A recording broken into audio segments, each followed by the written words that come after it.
And thanks again for working with us.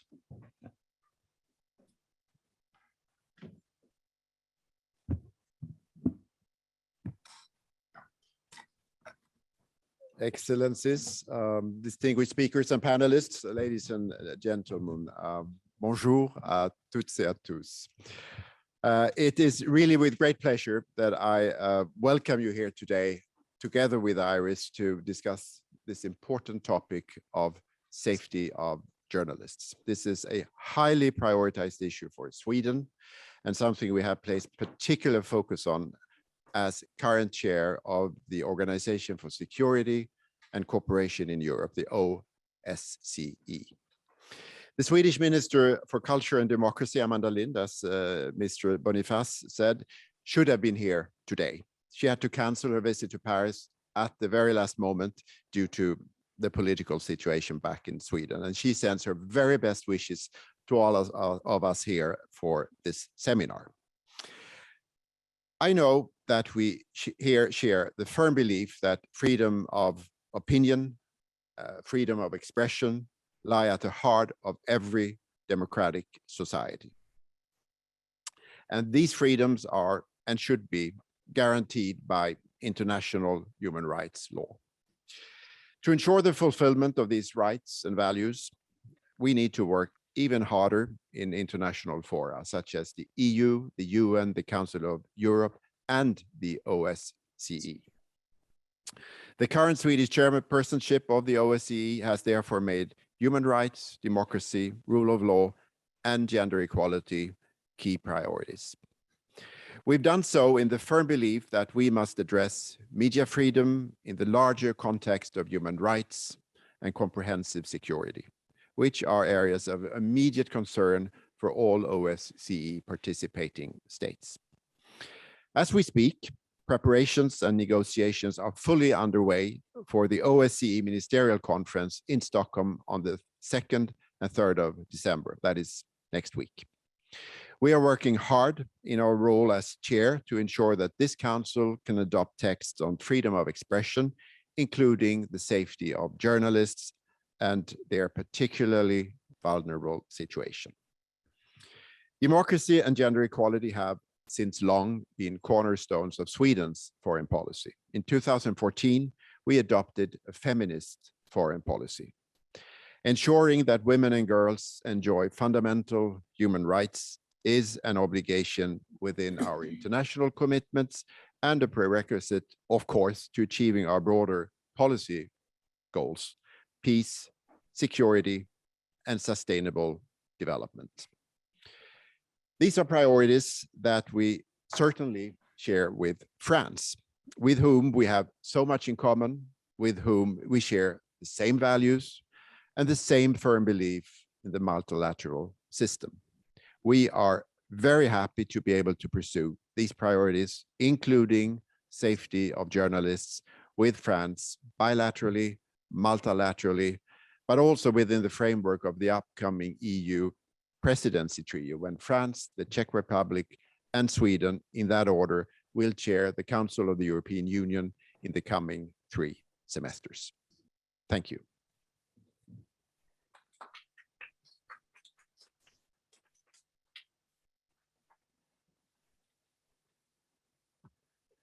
I will give the floor to Teresa Ribeiro. I hope, Teresa, you are online. Teresa, could you hear me? Okay. Happy to see you, not to see you. Yes, I can. So, I thought that my micro was off, but it's on. Okay.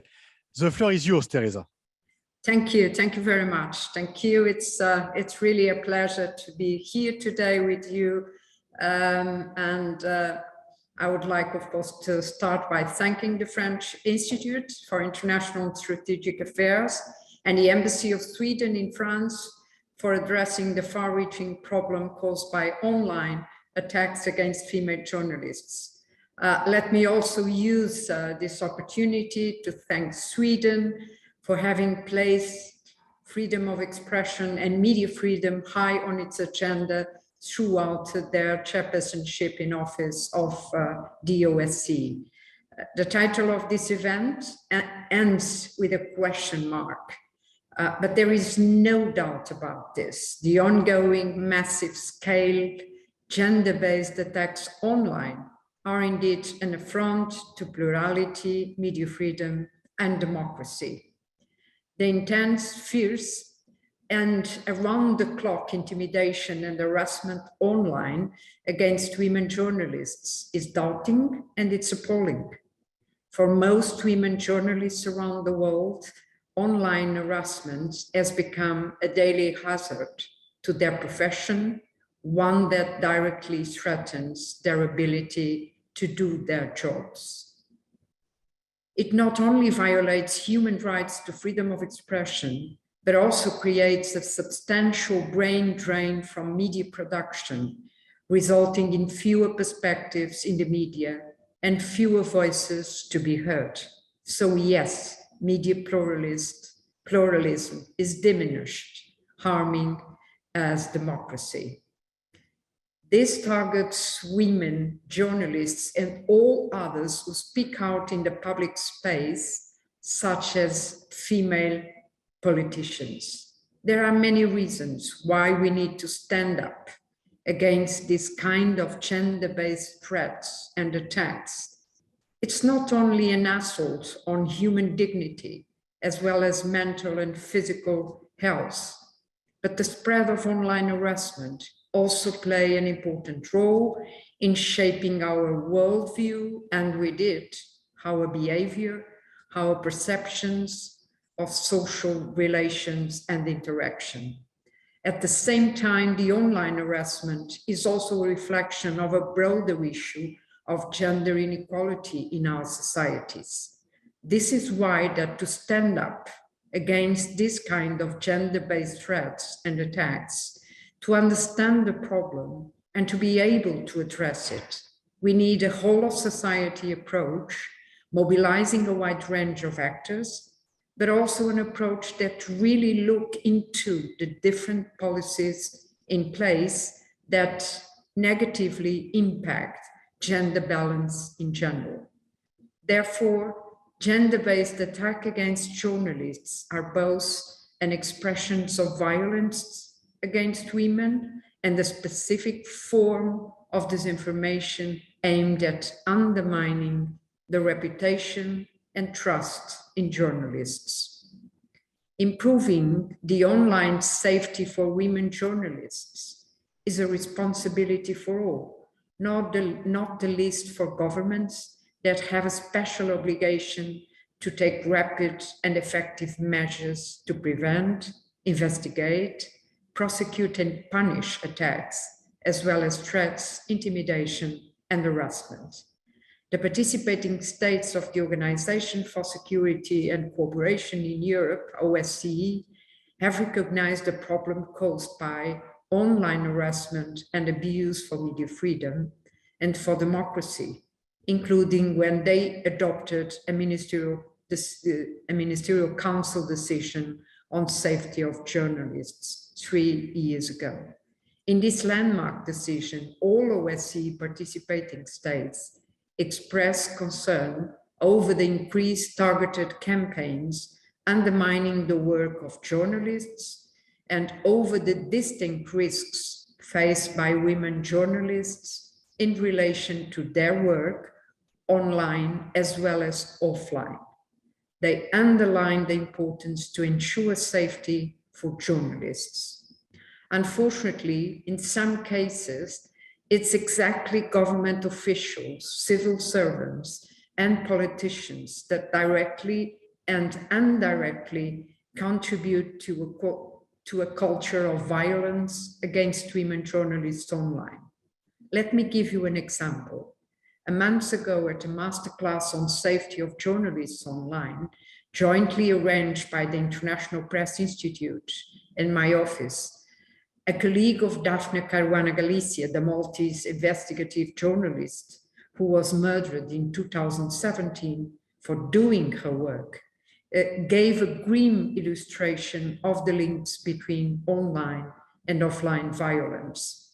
Ever since the murder, this colleague, Caroline Muscat, manages an investigative project that is mapping out the possible links between hateful conversations and images online and offline physical threats, as well as marginalization and legal harassment. According to Muscat's investigation, hateful smear campaigns in closed Facebook groups had started already 7 years before Daphne was murdered. And importantly, politicians and officials were active in these groups. Since I took office almost a year ago, I have witnessed much distrust and anti-media sentiments, a development sparked by several factors, including by certain politicians and authorities who want to sow doubt in order to cover up their anti-democratic tendencies and deeds. Yesterday, I raised this in particular in my half-year report to the Permanent Council of the OSCE. In late October, I launched a joint declaration on politicians and public officials and freedom of expression, together with the UN Special Rapporteur on the protection and promotion of freedom of opinion and expression, the Organization of the American States Special Rapporteur on freedom of expression, and the African Commission Special Rapporteur on freedom of expression and access to information. In this declaration, we denounced the rising tide of dangerous, hateful public statements coming from some politicians and public officials, as such rhetoric spreads intolerance and divisiveness, denies established facts, and this in turn erodes trust in democratic institutions, undermines human rights, and threatens or encourages attacks on journalists, human rights defenders, and putting minorities at risk. We call upon states to foster independence, diversity, and pluralism in the media, and on social media companies to ensure their content moderation rules, systems, and practices meet international human rights standards. We know that the misuse of social media, together with questionable business models of the platforms, is an accelerator and amplifier of online violence.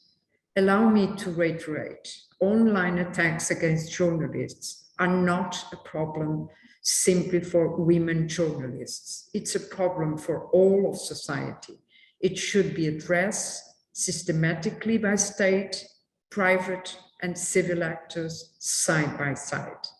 This is the main principle underpinning the resource guide that my office has commissioned to improve the safety of female journalists online, also known as SOFJO, to bridge the gap between words and action.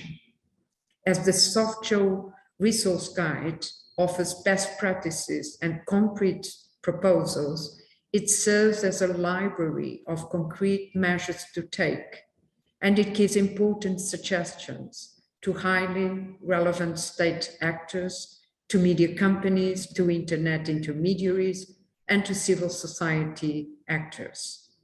We contribute with good examples to build on and give references for further reading. To use some of the proposed actions in the SOFJO resource guide, when independent institutions start to systematically monitor the violence against women journalists online in each country, these monitoring practices and skills will pave way for and probably soon include monitoring of other targets. The information can shape better and evidence-based responses. When governments are pushed to adopt better regulations for the online safety of female journalists, the improved regulation will benefit all. When police starts implementing gender-responsive protocols for online attacks, this will benefit their management of both offline threats and online attacks targeting various groups in society.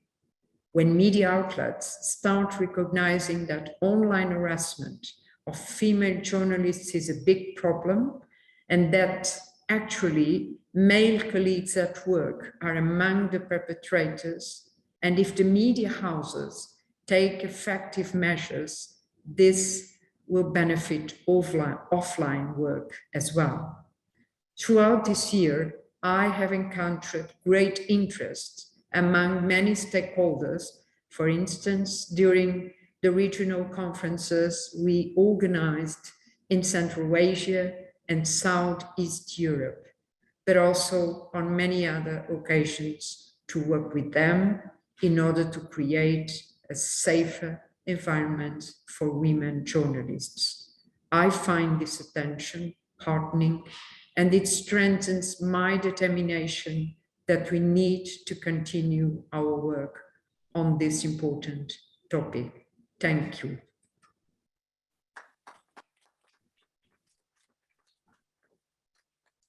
Thank you very much, Teresa. If I understood well, you will be with us all the conference. Then don't hesitate to tell us if you want to take the floor to ask or answer a question.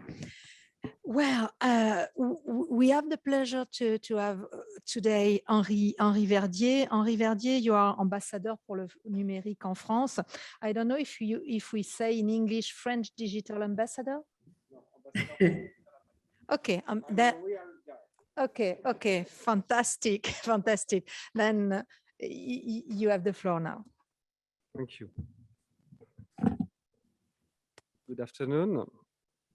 It's a great pleasure to be here. I want to thank the Swedish Embassy and the IRIS for the invitation, and to thank you to highlight this very important topic.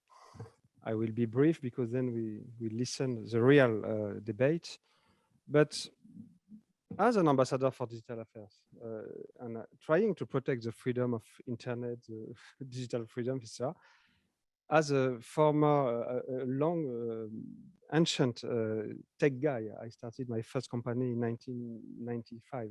I have to testify with you that we are discussing today about a real serious topic. The issue of the journalists and media workers increasingly being put at risk need to be addressed, and with them, media freedom as a whole.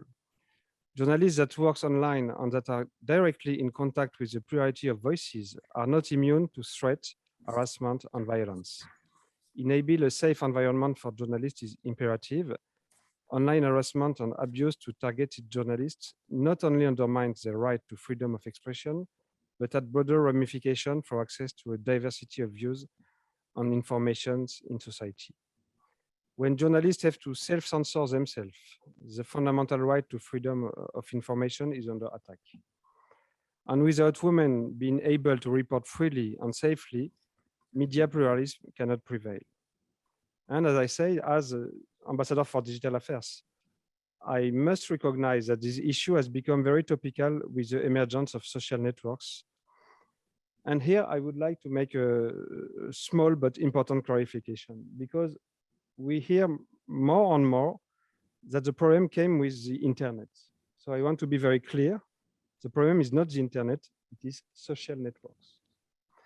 Internet is this decentralized, open, free infrastructure for creation, access to culture, access to education. Social networks are quite the contrary. They are private companies, centralized, closed, without any accountability, without any transparency, and with a very specific business model. We did fight for during 20 years to establish net neutrality, but here it's absolutely the contrary of neutrality. We have an algorithmic curation, propagation of content. So I say this because, yes, we believe in France that we can stand to protect the freedom and openness of internet and ask these companies to take their responsibilities, to be accountable, and why not? We as government, we can regulate those companies while protecting the freedom of internet. And those social networks has two important effects, I feel. The first one is, the second one is hate, everyone knows this. But the first one is the weakening of the institutional world, the weakening of institutions. So it's politician, it's state, it's media, and of course, because we have a kind of de-affiliated information. 30 years ago, when I did receive an information, I knew where it does come from, and I knew the journalists or the newspapers, and the world was not perfect, but we had this connection between the producer of the information and the information. Now we receive information through algorithms within our filter bubble, and there is a global feeling of that we don't need institutions, and there is a global skepticism against every kind of institution. And today we speak about journalism, and that's one indirect consequence of social networks. The second one, everyone knows this, is that those algorithms, this business model of attention economy, does promote sensationalism, hate, buzz, etc. Does enclose people within filter bubble, and we all did understand that there is a connection between what did happen in Capitol Hill last 6 January and the social network. But let's face the fact that 1/3 of the US population really thought that Donald Trump did win the election. 1 out of 3 American people, because of those filter bubbles.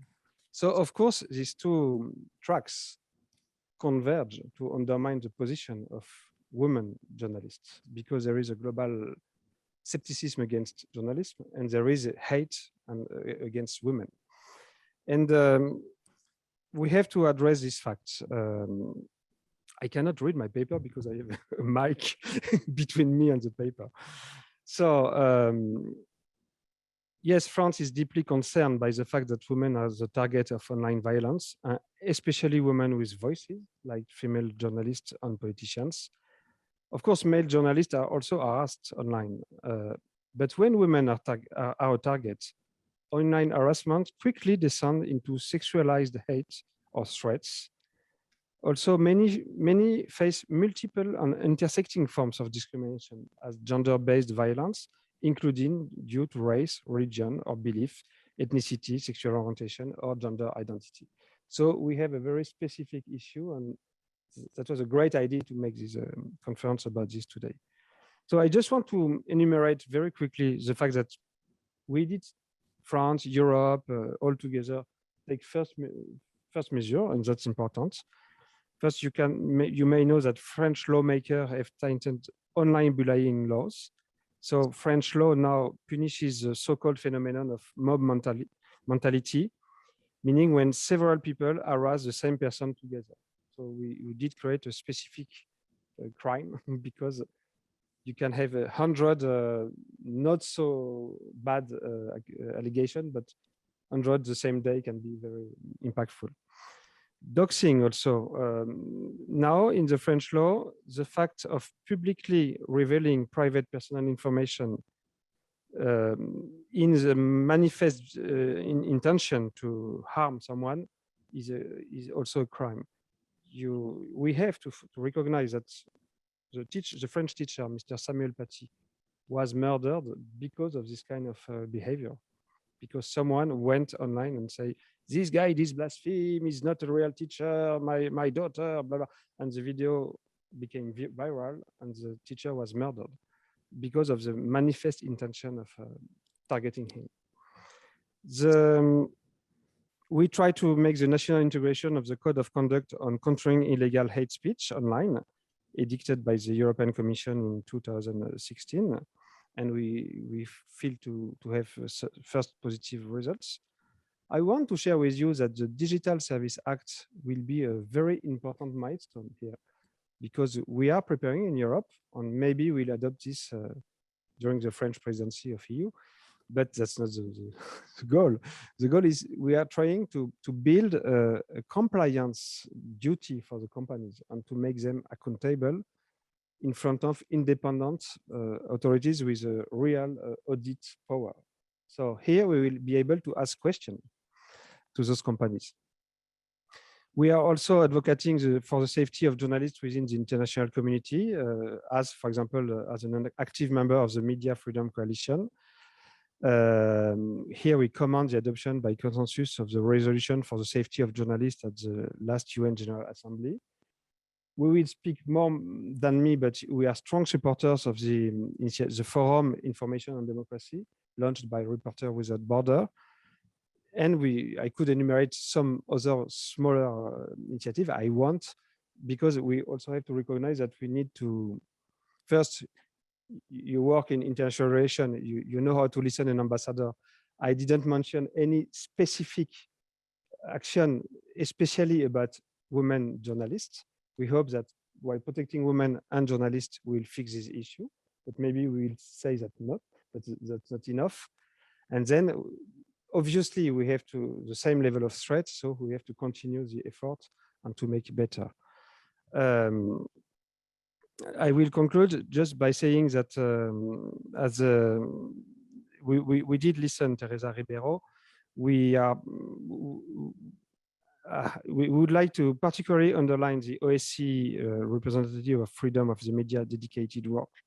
And we particularly appreciate your contribution focused on assistance to states in implementing commitments undertaken in the Milan 2018 decision of safety of journalists, including the specific focus on female journalists. And just because I did mention that France will take the presidency of EU, I want to say that one of our top priorities of this upcoming French presidency is the safety of journalists.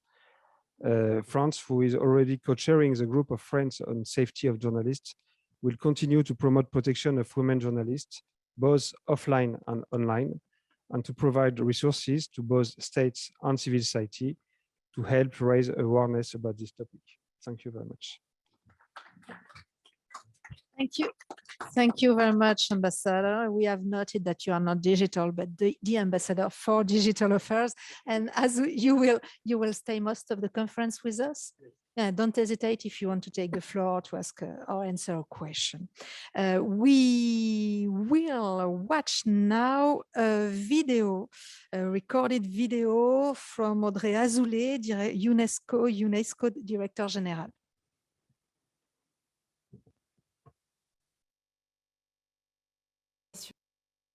My pleasure to be addressing you for this important seminar on the online safety of women journalists. I would like first to thank the Embassy of Sweden for organizing it as part of the country's presidency of the Organization for Security and Cooperation in Europe, and to thank also the French Institute for International and Strategic Affairs, l'IRIS. This is a topic that lies at the very heart of UNESCO's mandate to promote the free flow of ideas by word and image. Journalists bring truth to light and inform us about the world, but they can only and should only do so through a diversity of voices and of point of view. Despite the progress made in recent decades towards greater gender equality in news media, the digital era has raised new barriers to the full participation of women through online harassment and violence. And according to a recent global survey launched by UNESCO and the International Center for Journalists, 3/4 of the women journalists have experienced online violence in connection with their work. And as we know, what happens online doesn't stay online. It is a continuous threat to their capacity to do their job. And for 1 in 5 of these women, this online violence spills out into the real world. And these attacks, as we know, have a very precise goal: to silence women journalists, to scare them. They aim to quash critical reporting by threatening, insulting, and ridiculing media professionals. Our report, The Chilling, released earlier this year, showed just how extensive and also coordinated these online attacks can be. It also showed that they are exacerbated by a lack of effective responses from online platforms. And later this year, we will publish the results of a global research project which analyzes almost 200 interviews, case studies in 15 countries, and more than 2.5 million abusive posts. In cooperation with the International Women's Media Foundation and the University of Texas, we also launched this year an online course for journalists to give them the tools and the strategies they need to report safely online. And happily, many very courageous women journalists around the world are refusing to be silenced by such attacks. And I'm thinking in particular of Maria Ressa, who was awarded this year's UNESCO Guillermo Cano World Press Freedom Prize, and very recently, as you know, the Nobel Peace Prize. But I'm also thinking of Carole Cadwalladr, who helped expose the impact of online platforms on democracy.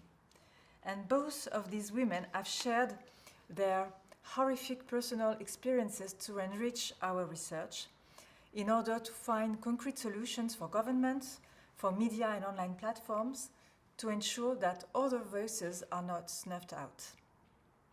But we should not allow women journalists to shoulder the burden of responsibility alone. They shouldn't be left alone in this situation. We owe it to them and to all women journalists to work together to ensure accountability for these attacks and greater transparency and responsibility of the online platforms on which they fester. We also owe it to ourselves so we can contribute to benefit from the very important work these women do every day to hold power to account. I thank you very much and wish you fruitful discussion. Merci beaucoup.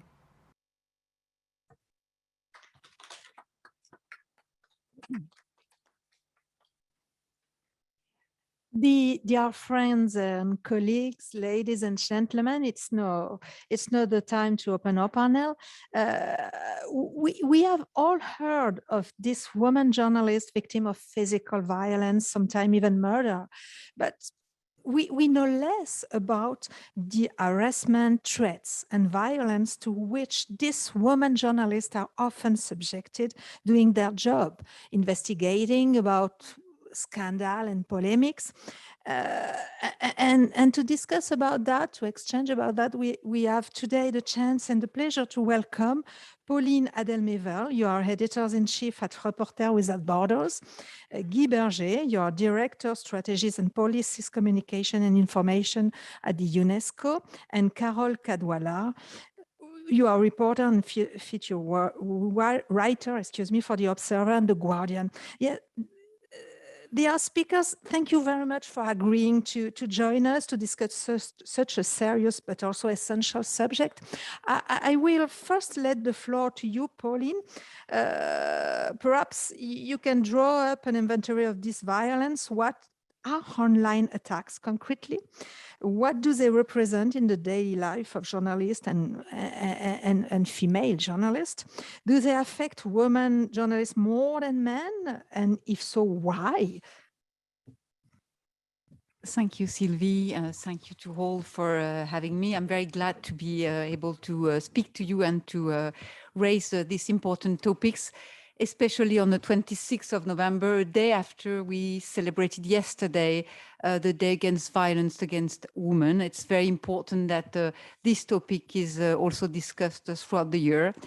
At Reporters Without Borders, we have worked a lot on this issue of online violence against journalists in the past 4 years. We've published 3 important reports on different angles, but all those really concentrated on what happens online and how the violence looks for journalists online, especially female journalists. I would like just to mention these 3 reports just to give you an idea.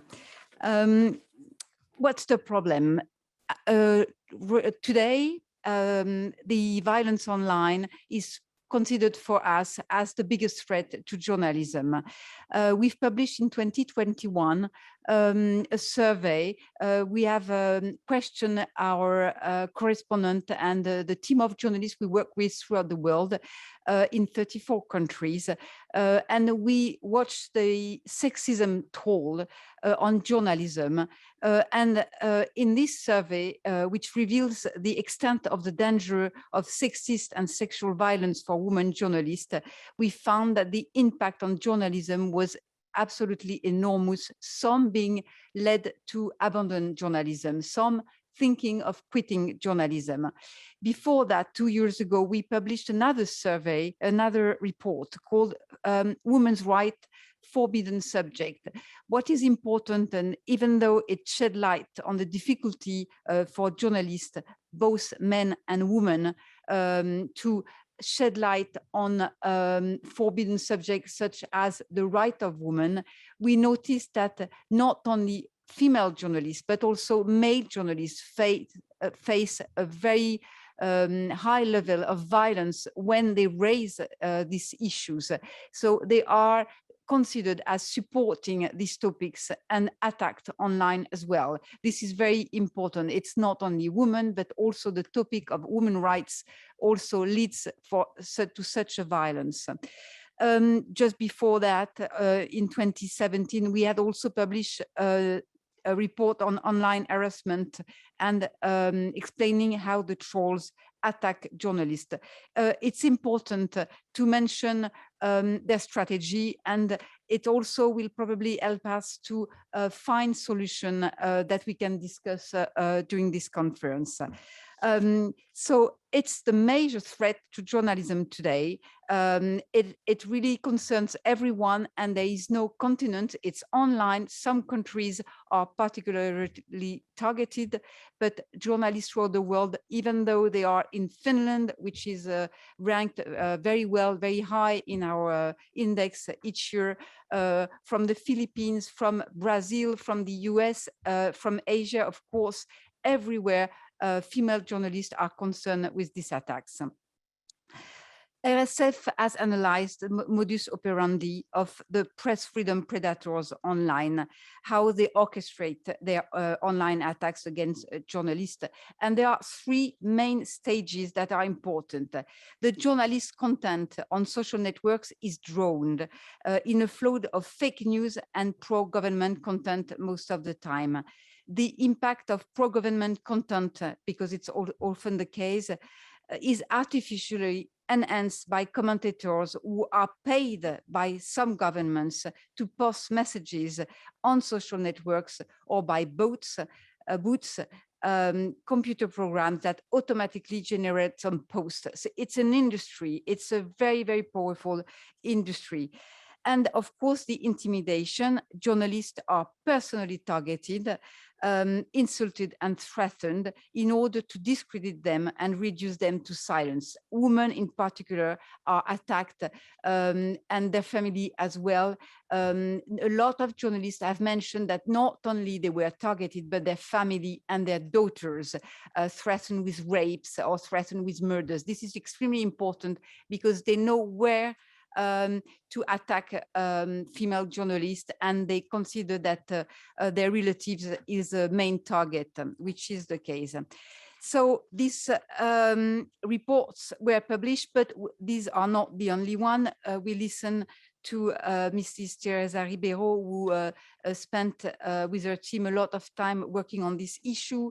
The UNESCO published a really amazing report on the question, but also the CPG, the Committee for Protection of Journalists, who found out that in their latest report that online harassment is considered as the biggest threat for 90% of journalists in the US and Canada. So this is absolutely enormous, almost all women.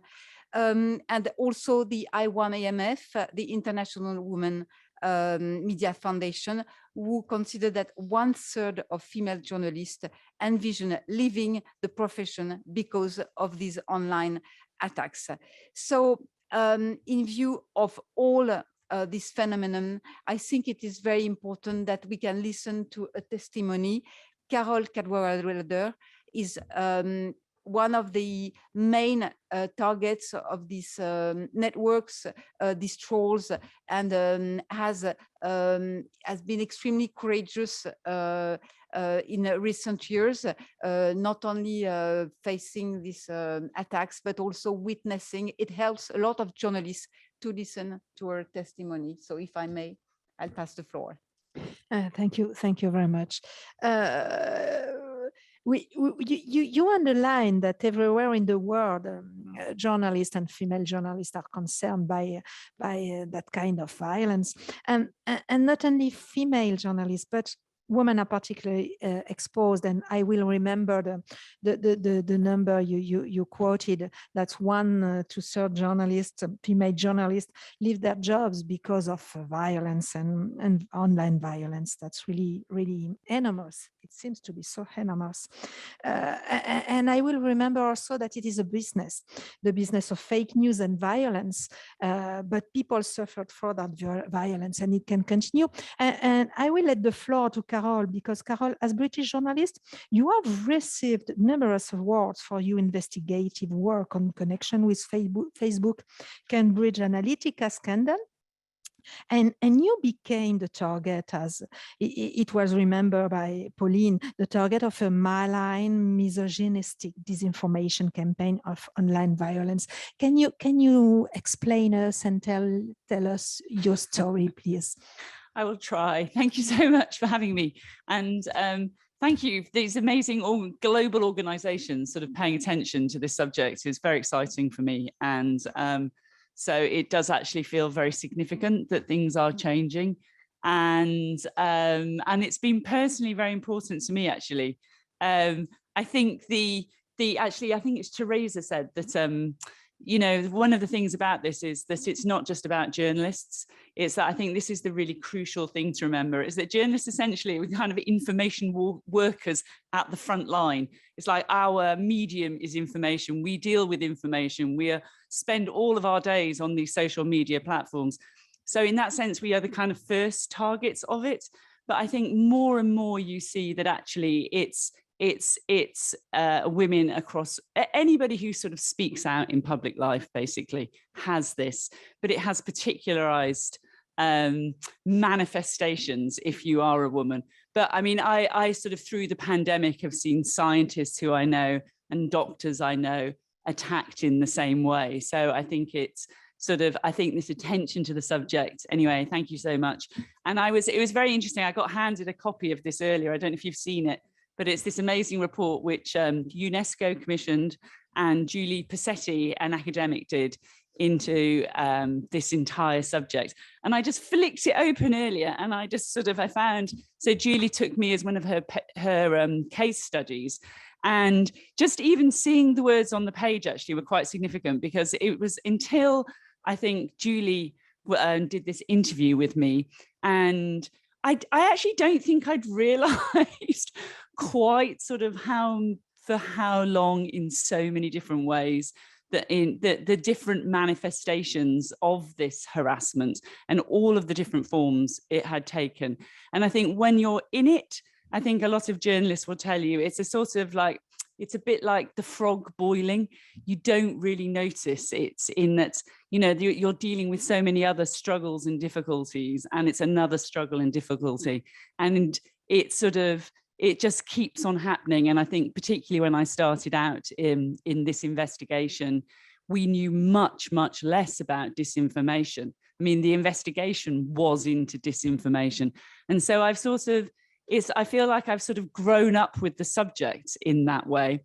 And the more I found out and the more kind of reporting I've done on it and the more attention that has got, the more also it's fueled the kind of disinformation attacks upon me in that way. Because if, you know, it's one of these things which if you report on bad actors, you become targeted by those bad actors. And if you report on disinformation, you become a target of disinformation.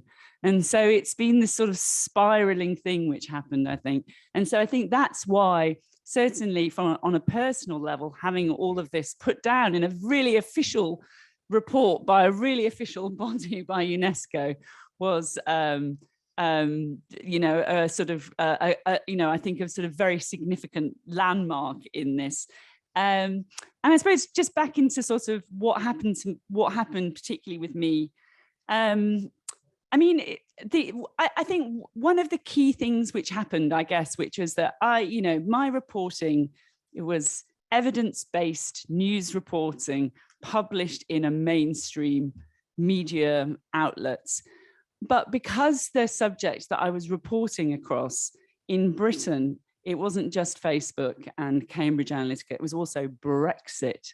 And there has been no more polarizing subject in Britain over the last few years. And in this sort of maelstrom, I sort of became one of the sort of focus points in that way. And so even though, you know, I've stuck by the principles of, you know, unbiased, evidence-based, factual reporting, I, as a figure, became a polarizing figure. And that's had sort of, you know, there were great things about that. And I got loads of support from the public. I got all sorts of, you know, acclaim, as we mentioned. And that has, you know, that's been, you know, sort of this wonderful, the ways that social networks can sort of lift you up and connect you to people that in that way. But it did at the same time, because it made me this polarizing figure, that has to this day absolutely had an impact on the work that I can now do. I mean, I always refer to it as, I always refer to myself, whenever I'm sort of deep thinking about like what I'm doing, I always have to say, sort of step back and say, well, as a cultural hate figure, and that's sort of, that's, you know, that's kind of my status now. I am a cultural hate figure, and it does impact upon my ability to be seen as unbiased and independent and authoritative and evidence-based and all of those things. And that's, I suppose, is one of the things about this, which is that the thing that you learn about propaganda, essentially, which is what disinformation is, propaganda works. I mean, and that's why it's so effective, and that's why it sort of is such a growing industry. And I think it's not, I think it's only really recently as well, even, that I've sort of come to realize just the sort of 360 nature of it.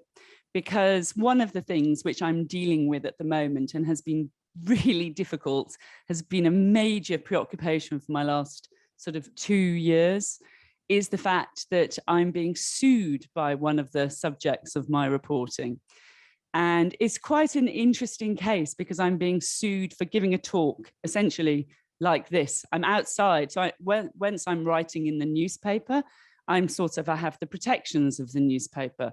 But anytime you step outside that, which as a journalist you do, you go out into public life, you know, you talk about your stories. You're a target which can be picked off in a different way. And so one of the interesting things is that I think the sort of, as I said, becoming this cultural hate figure is one of the things which sort of, I think, created, I talk about this sort of, it creates permission. So it creates this kind of permission for people to hate upon you and to attack you in different ways. And I think the culture of permission that was created has sort of, I would argue, led to one of the reasons why this ongoing legal case is continuing.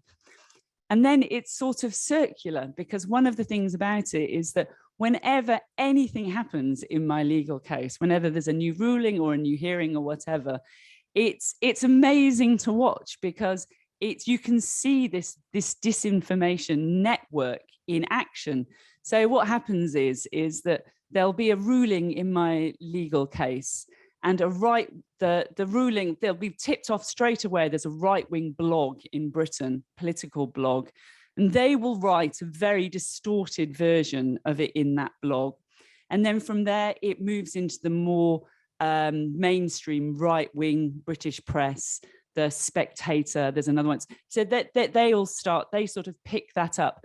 And then from there, it bounces to the American far right sites, where because it connects Brexit to Trump, they all then pile in. And then what happens is that the Russian networks pick it up, RT and Sputnik. And so there's a kind of firestorm which erupts. And then all of those things, all those different articles, which are essentially fake news, every single one of those is a new piece of ammunition that can be used by people online and by these networks online to kind of like pile on in like this. And so it does, when it's in I had, this happened last December, when there was this, I had my meaning hearing in this defamation case. And it was so overwhelming. It was so overwhelming. It's hard to kind of, you know, even for me after sort of 4.5 years or whatever, it's still hard to describe that sort of onslaught that you get, because you're sort of like, do I try and correct this? Can I try and correct that? Should I say something like, you know, and navigating that by yourself is just sort of incredibly difficult. And I think, you know, the person, of course, who speaks so compellingly to this and experiences it to such an extreme and, you know, kind of life-threatening degree is Maria Ressa, who was mentioned earlier, who is sort of, you know, she's the you know, the hero, I think, to many of us, who's sort of out there and very personally sort of trying to draw attention to these issues. But at the same time, she's, you know, under the threat of going to jail for you know, for exactly that reason. Anyway, I shall pass over, but I guess I think it's really hopeful that you're all sitting here, that these big organizations are paying attention to this. This does actually sort of, you know, really give me some hope. And I think there are really, I mean, there's definitely things that can be done. Because of essentially the sort of, this, as I sort of said, the impact upon me is that it has driven me away from doing pure reporting. And I am now, one of the things I am doing is sort of like looking for solutions. And one of the projects I'm trying to get going is a kind of first responder thing for social media networks, that when somebody is under attack, we need other people to go in and help them and to report the bots and trolls, to explain what's going on, to do the investigation. So that's one thing that I'm trying to get off the ground. And then, you know, I think that news organizations really are very, very behind the curve. I don't think they understand the sort of evolving threat landscapes to journalists. I really worry about other journalists who this is like, you know, I'm old and I'm white, and I have I've had a high profile which has protected me. But I know that there is a lot of people, a lot of journalists, and also from other professions too, who are not experienced in dealing with this. And I know that, you know, we can see when these pile-ons and things happen, and how if that's come out of nowhere, what a shock that would be, and having to deal with that by yourself. And I really worry particularly about younger journalists of color.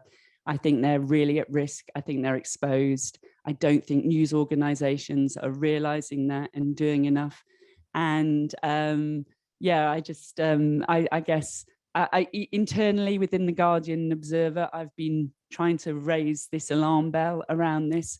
I sort of think that every news organization needs a chief security officer, essentially, is that there is this evolving landscape where journalists, just for doing their job, are being put at risk, and certain people who are, you know, it's anybody sort of with a, you know, that if you're gay, if you're trans, if you're female, if you're a journalist of color, you are the first people who are going to sort of be hit and targeted in this way. So it just as a matter of sort of equality and equal rights, I think the news organizations just have to really up their game and learn and educate themselves about these risks. Anyway, I'll pass back. Sorry, I think that's a bit of a rant.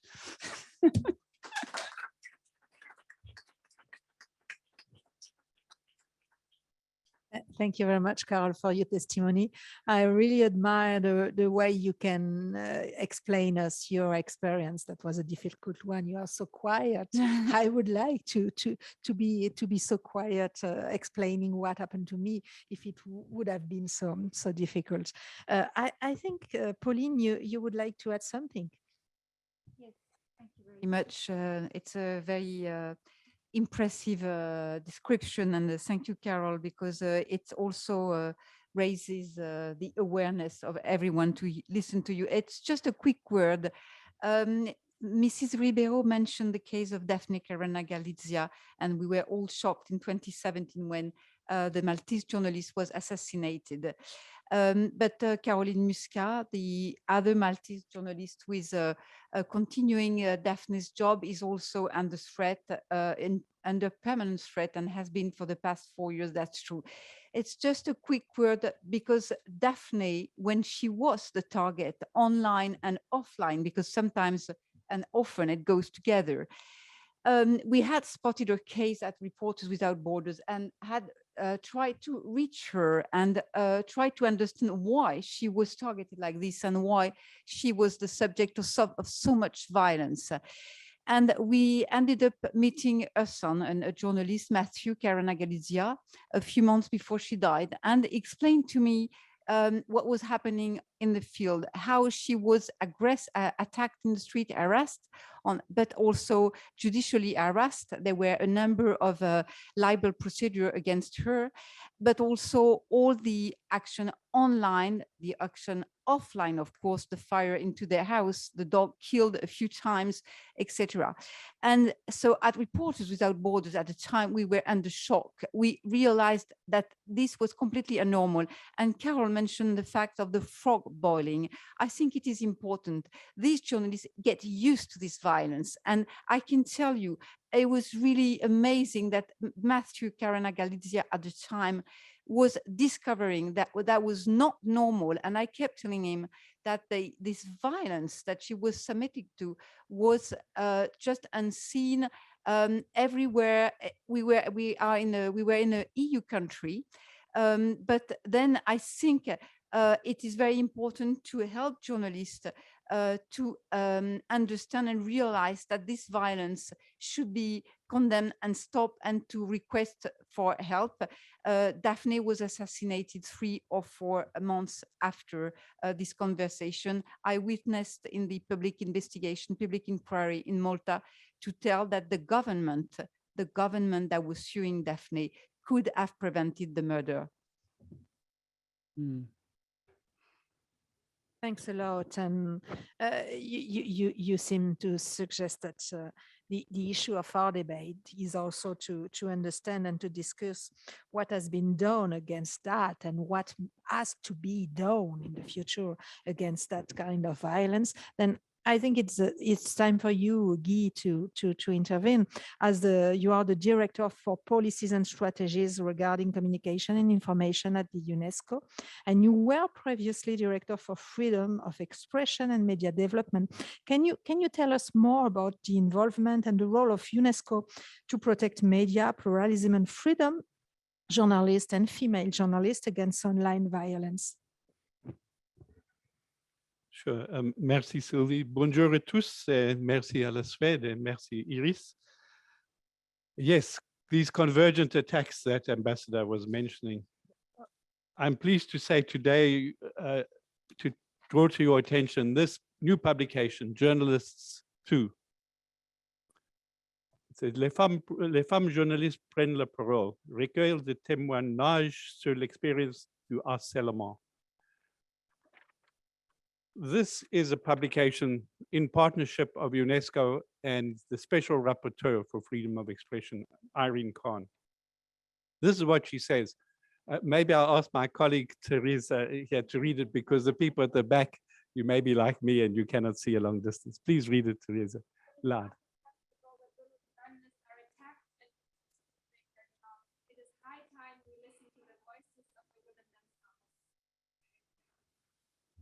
And of course, we've just heard from Carole Cadwalladr as well. May I ask you, Therese, if you will just read this as loudly as you can.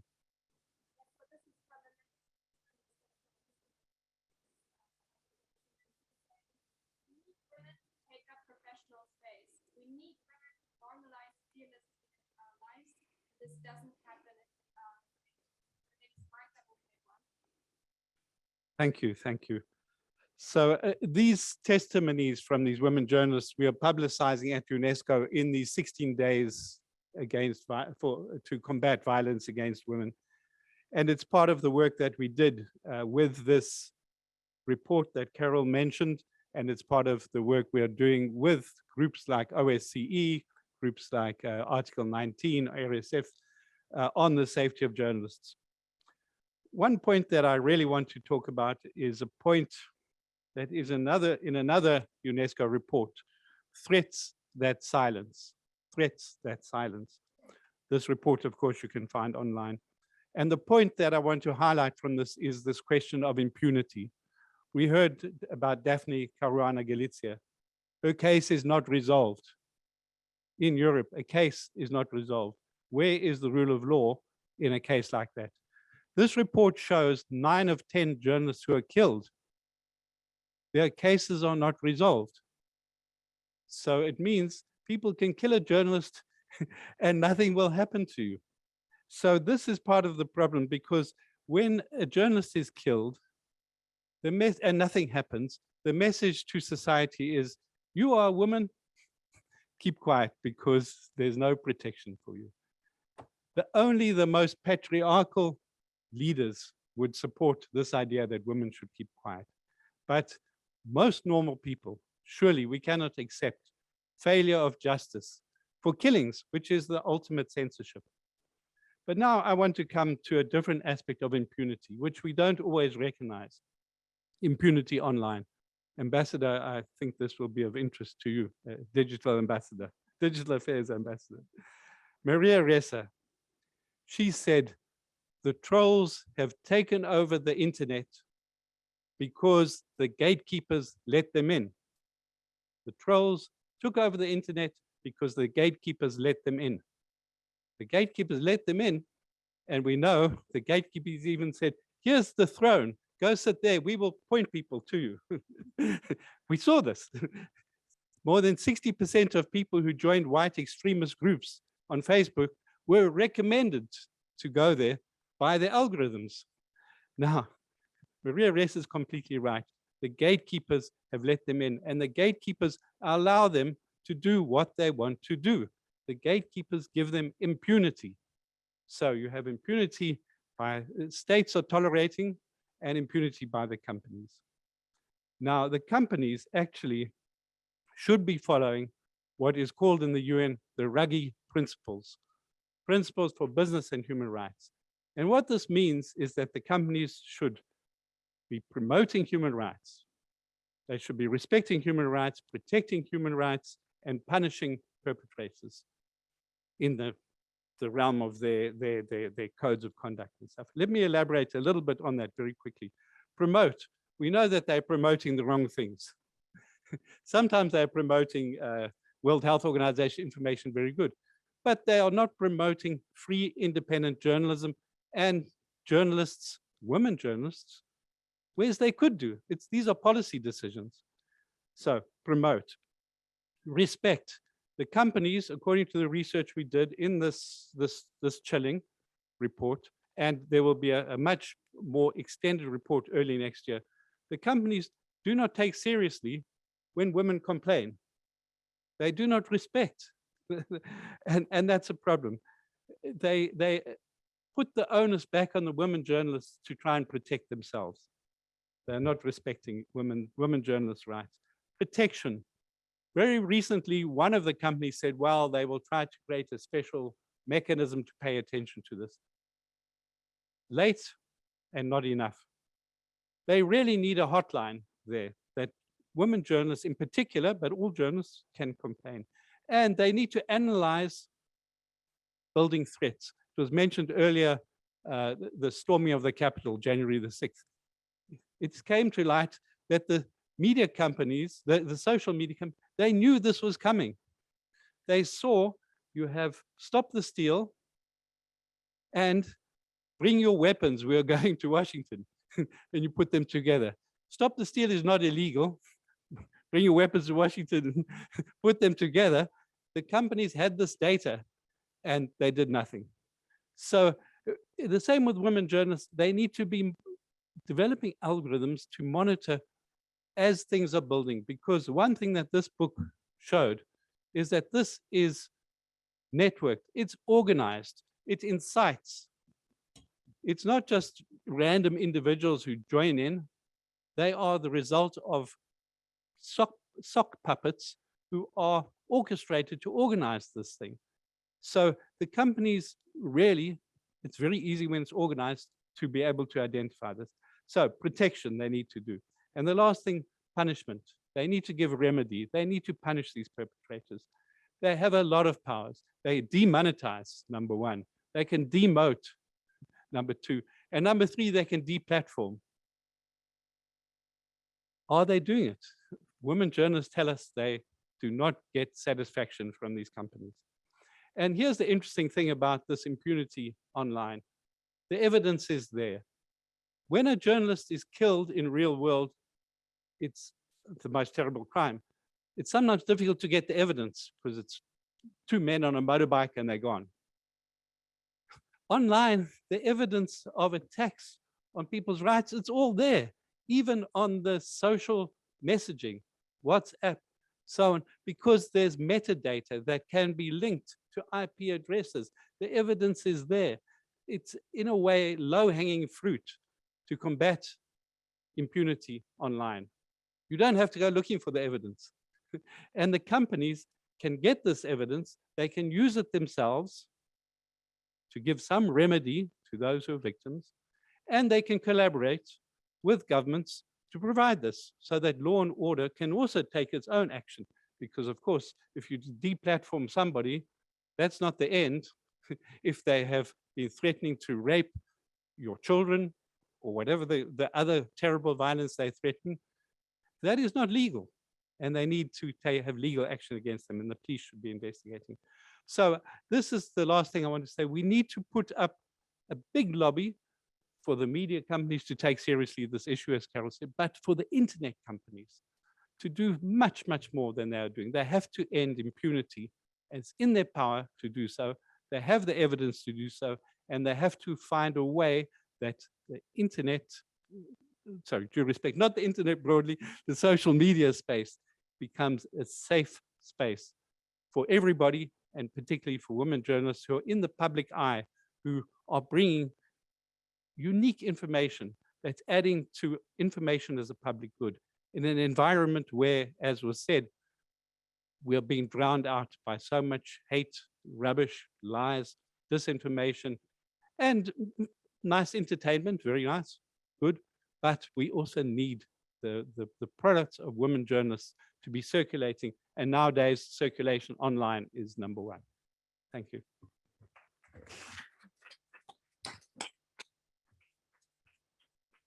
Thanks a lot. You want to add something? Yes, I'm sorry. I'm so sorry. I want to conclude by, I want to just, this publication that I was telling the journalist to, I want to ask Carole if she would read this. Ah. This is another quote from the publication. This is from Adela Navarro Bello from Mexico, who was the winner of the 2021 Maria Wars Cabot Prize. And I do know that being a journalist in Mexico is one of the deadliest places on earth you can be a journalist. So this is to Adela, who she says, "We will keep dedicating our lives to journalism and to exposing corruption and crime." Thanks a lot. I will remember listening you some 6 verbs about your speech: promote, respect, react and organize, punish, and finally to end impunity. And it seems so, I would say you can put every topics about gender and gender issues and violence to gender issues and to female, but to people, taking all that verbs, because that's always the same story, and I'm not sure we achieve anything. And it seems to be really difficult to put together all that verbs. And if you remember, verb it's an involvement, and that's really important to take that into account. Well, listening you, I thought about some questions, and I think perhaps the ambassador can react to and answer that question. Do you think now, with your experience of that topic, do you think that we can really control and regulate network, and that control or regulation can reduce online violence? You want to answer, Carole? Actually, can I pick up on something else first, which I was just really struck. So I was really struck by Pauline talking about what happened with Daphne Caruana Galizia And I did not know that. I did not know that that this had happened before her death, that it had been noticed that, as you sort of said, that that she was at risk and was, that people had stepped in to identify this, that it had been identified, and yet, no protection, there was no protection there. And as I sort of said, that was quite shocking to me. And then to hear Guy say, I thought this thing about impunity was really interesting, because actually in the trial of one of the killers of Daphne Caruana Galizia, there was this sort of very shocking judgment where they talked about how at the highest levels of the Maltese government, there was a culture of impunity. And that essentially it's this idea that in Malta, the government was acting like a sort of criminal network, essentially, who had no fear of the law. And I think this is really interesting in terms of the online space, because the bad actors there essentially do act with this sense of impunity, even though we know that sometimes we do actually have laws. So in some respects, we don't need new laws, we have them. And I found this, so one of the things which happened to me along the way was this, it kind of became slightly notorious. There was this video which this political campaign, Leave EU, put on Twitter in 2017, which sort of had me photoshopped into this scene, being sort of beaten around the head and then threatened with a gun. And it was in that very curious, like, is this a joke? Is it meant to be funny? Violent threats. It was this sort of weird thing. And it was like, no, it is actually a threat. But there was no way of getting it off the internet. So it was that thing, it was out there for 72 hours and like hundreds of people complained about it. And there was no way of getting it down. And afterwards, I realized that actually, if this was anywhere else other than the internet, the police could have just gone round and they could have arrested somebody, they could have taken it down in the street. And it was just because it was online in a private platform. So it was totally beyond not just the reach of law, but the concept of the reach of law. We sort of think that what goes on the internet is the Wild West, but it's not. We actually already, and I think that's really important to remember. In Britain, that is incitement to violence. It is harassment. We have laws against that. And I see it all of the time. So I don't know if you remember during the Christchurch massacre, that was being streamed across the internet, and the companies, all of the social media companies, were saying, our AI is detecting 95% of the videos before they even go up, but 5% of whatever it was, 5 billion or something is a huge figure. The internet was flooded with this material, which is clearly incitement to violence. And yet no government anywhere in the world took action. And I really thought about that. I thought, we have offices, Google, Facebook, Twitter, there are offices in London. We have, and I was I think I just felt this sort of huge amount of anger and frustration when the Home Secretary at our sort of domestic minister stood up and sort of said, this is terrible and somebody should do something about it. And so anyhow, that's the first thing I'd say, is that in many respects, we don't actually need new laws. We just have to get over this concept that the internet is elsewhere. It's not in our jurisdiction. It's kind of beyond any sort of, as I said, reach of law. So long-winded answer, I'm sorry.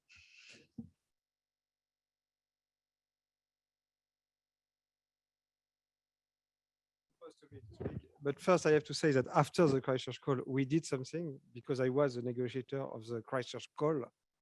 And with New Zealand, we did organize a real multi-stakeholder group to work with companies, with civil society organizations, and with few states.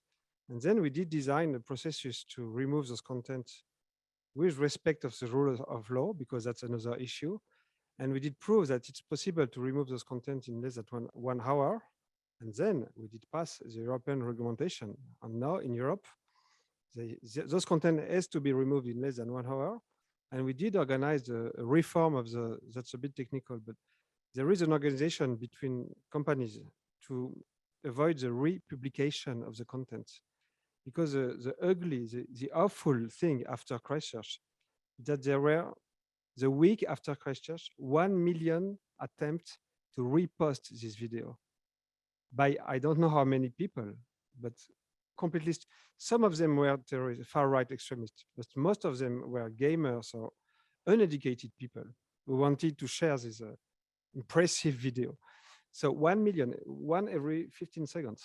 So that's it was impressive. But I consider that about this very precise topic, which is terrorist content, we made great progresses. You did ask to me if we, all of us, think that we can make something.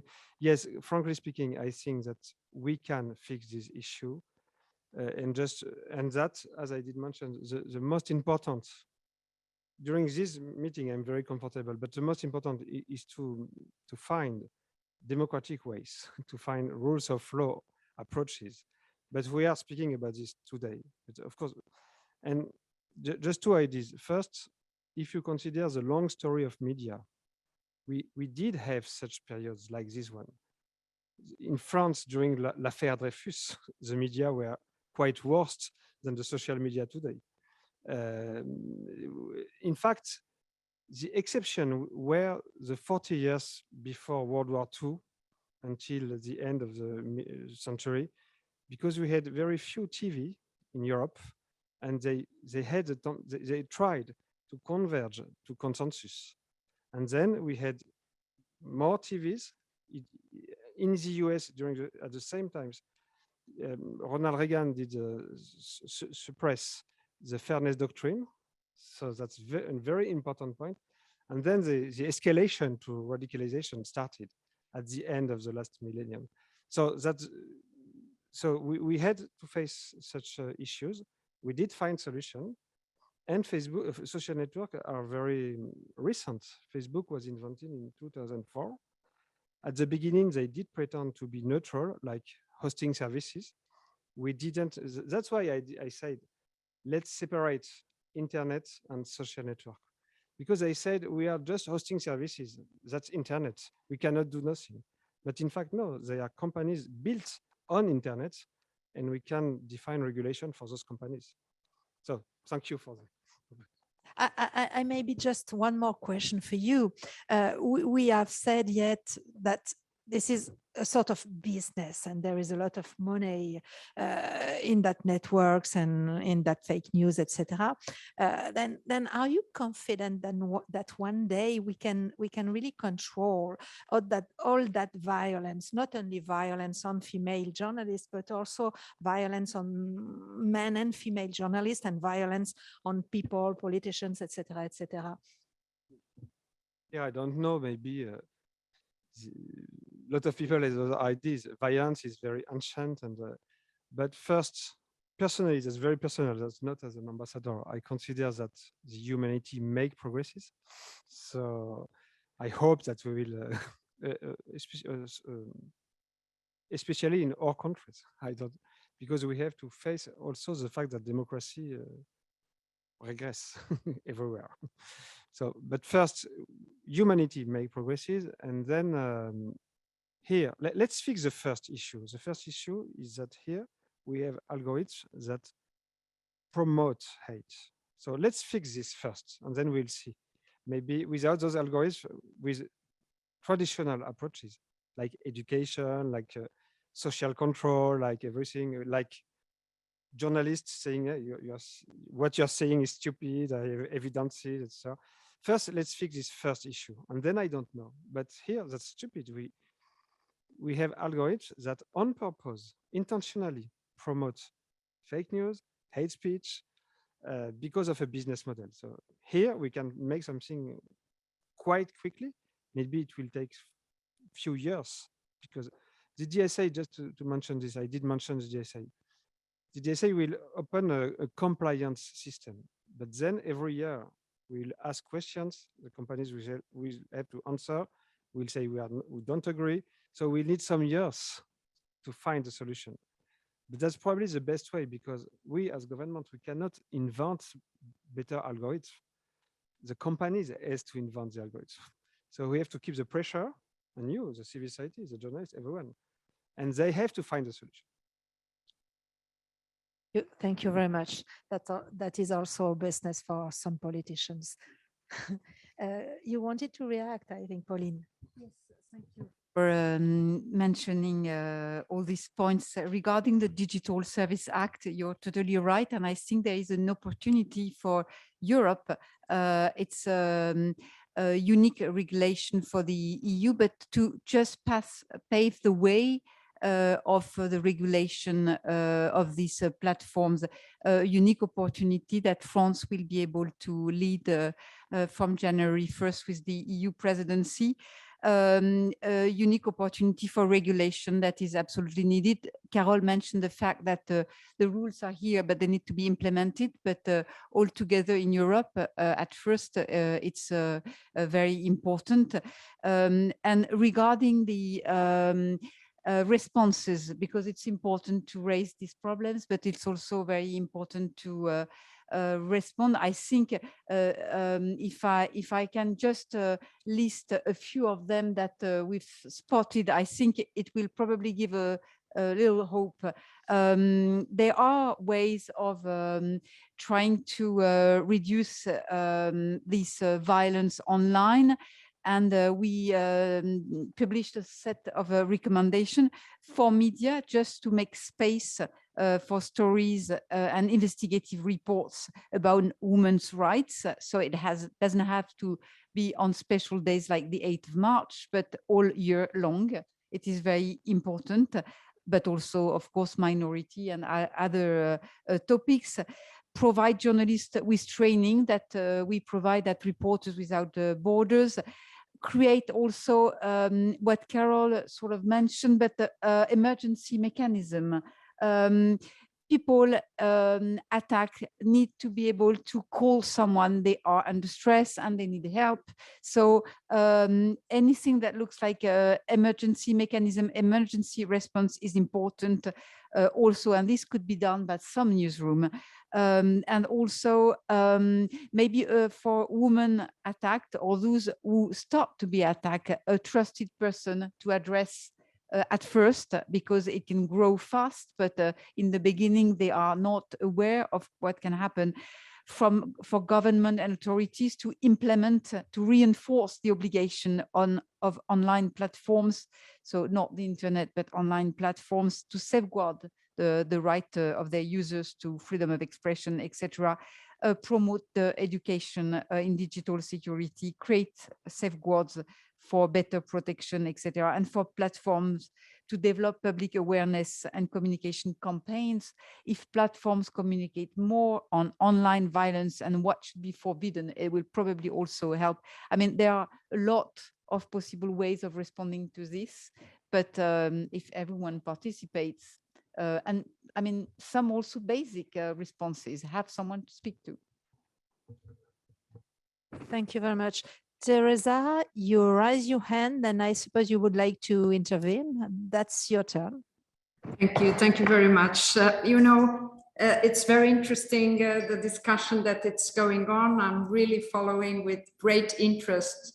And it's also very interesting that we started talking about online harassment, and definitely we end in discussing the business model of the platforms. And why? Because both are very, very much linked, of course.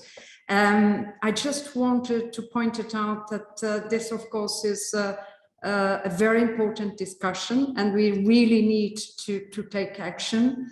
And we need to take action for, I would say, two main reasons. One is to protect our democratic values, our democratic principles, but at the same time, we need also to prevent that in doing so, we will not create an authoritarian model of governance of the platforms. So we need to find the right balance between these two big concerns, and which I think should be very present when we think about the platforms. The other issue also related to the platforms, and I think it's also very important to remind, is that, of course, it's very important that the European Union could play a leading role. But we need to be aware that we need a multilateral approach and a much broader approach. And I think this is important too. And I do remember that some time ago, in the beginning of this year, President Steinmeier, he was in this Bellevue Schloss meeting with, I think it was also with the participation with the American representatives, and he was saying that really we need to look at the problem of the platforms. The same message was also conveyed by Ursula von der Leyen, the president of the Commission, in Davos. So, because without the United States, it will be very, very difficult to take action and to take a meaningful action, and the one that really can work in our common space, I would say. And so these were the two things I really wanted to put on the table.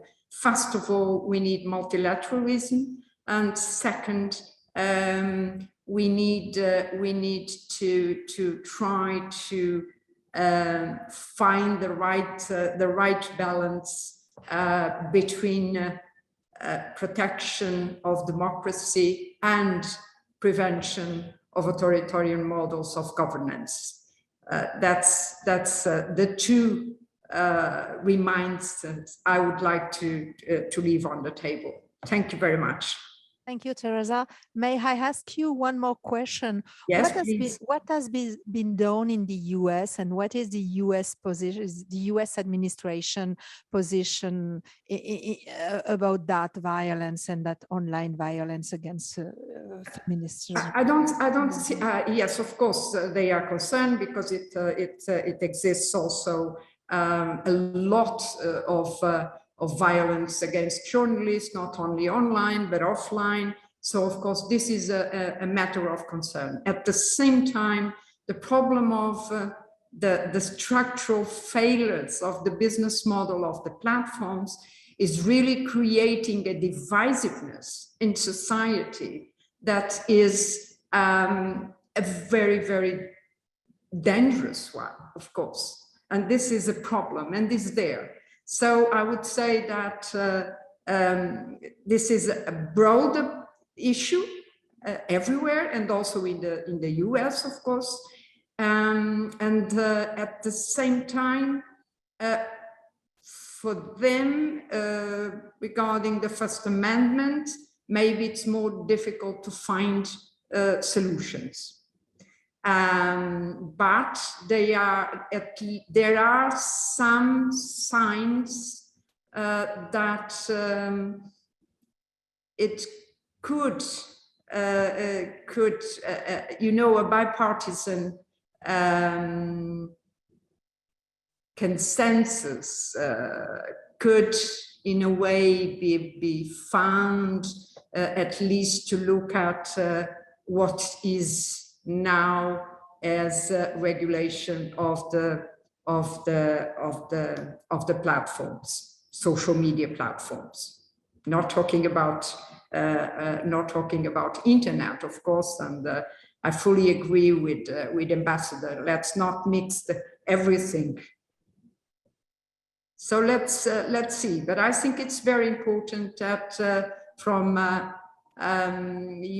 that the approach is really a multilateral one, and that's the reason why also it's not only the EU, of course, and the OSCE is much broader than the EU, and that's the reason why this is also an interesting topic to be discussed. Thank you very much, Guy. Thank you. This is one of my favorite topics. we do know that all industries, if they have harmful effects in the end up being regulated. And the danger that I think Ambassador for Digital Affairs was signaling is, how do you do this in a democratic way? And this is a very serious question, because even democratic governments or democratic systems can elect authoritarians who then can use regulation in ways that would violate human rights, the right to safety, the right to freedom of expression, and so on. And we do see in the media space this phenomenon of media capture, where a government says, well, this is not us who's saying it, this is the media, but of course it's a captured media. In the same way, there's a risk with regulation that you end up having captured internet services who are doing a job of censorship on behalf of government, and government says, well, it's not us, we just set that example. And there, I think it does raise this complicated question, which is, as you will know very much, in the UK, they have an online safety law in the pipeline. And this is about what to do with content which is legal but harmful. And they want to have a law that the companies should deal with this. This is very tricky, because then you are beginning to say the companies must make law to illegalize content that's not that the government has not made illegal. Now, if you look just to, in terms of these democratic ways, I do think that broadly speaking, we can say that there are laws that we accept that do exist to limit speech, defamation law, for example, the use of expression to commit fraud, to steal money, to trick people, and so on.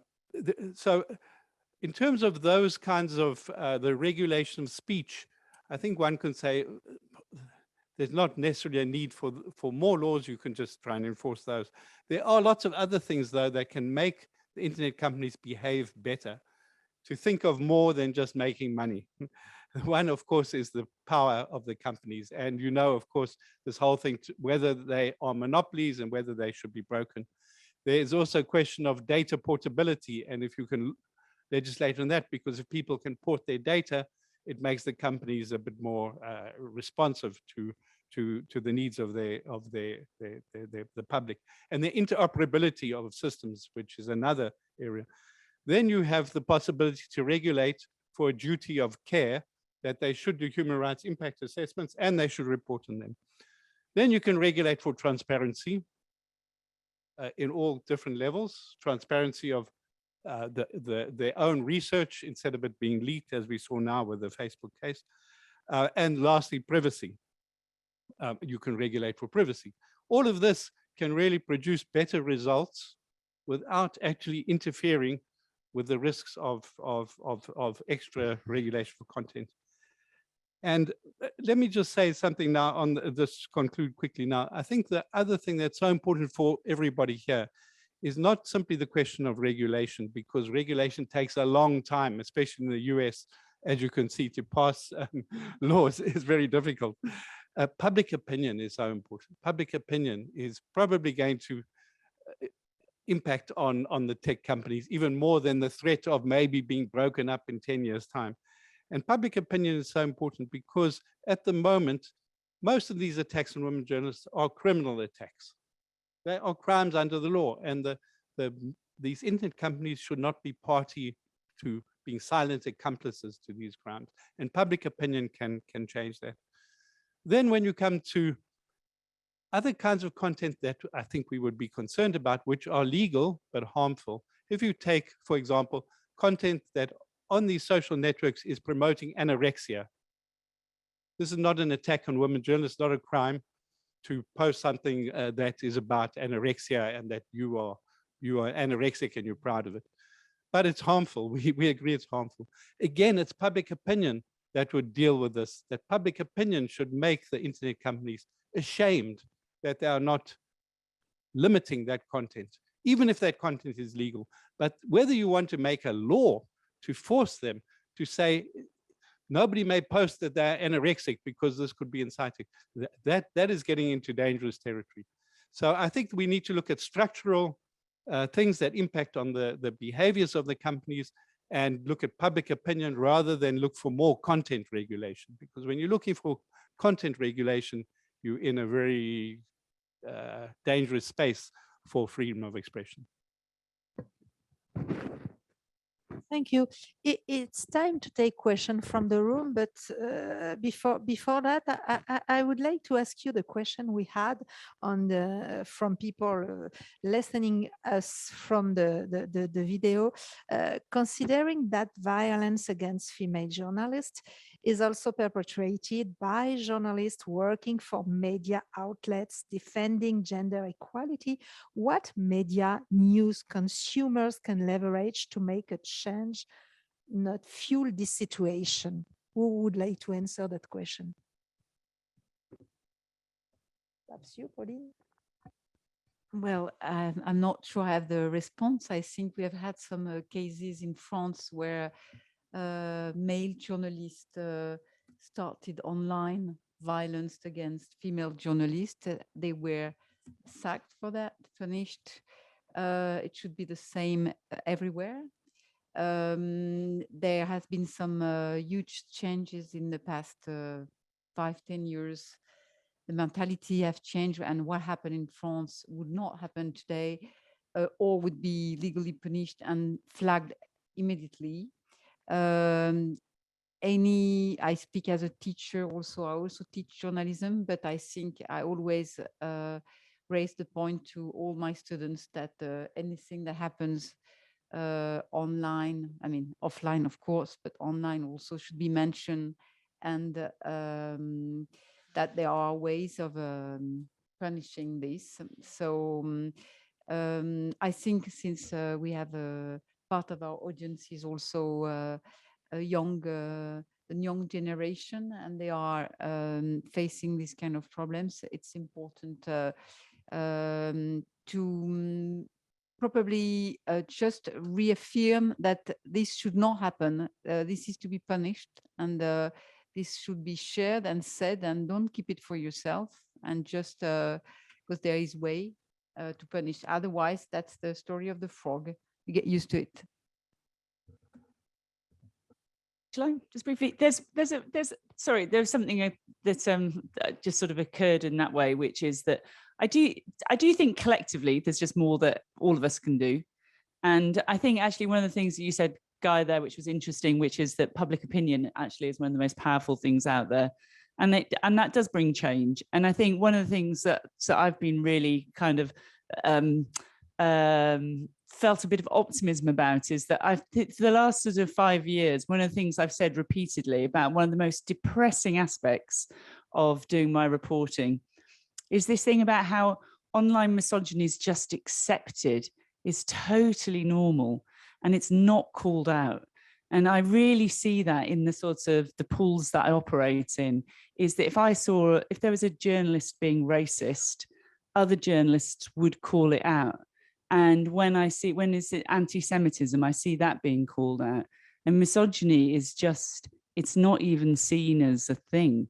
And so I think there is a perception change with that. In Britain now, there's various attempts around reclassifying misogyny as a hate crime.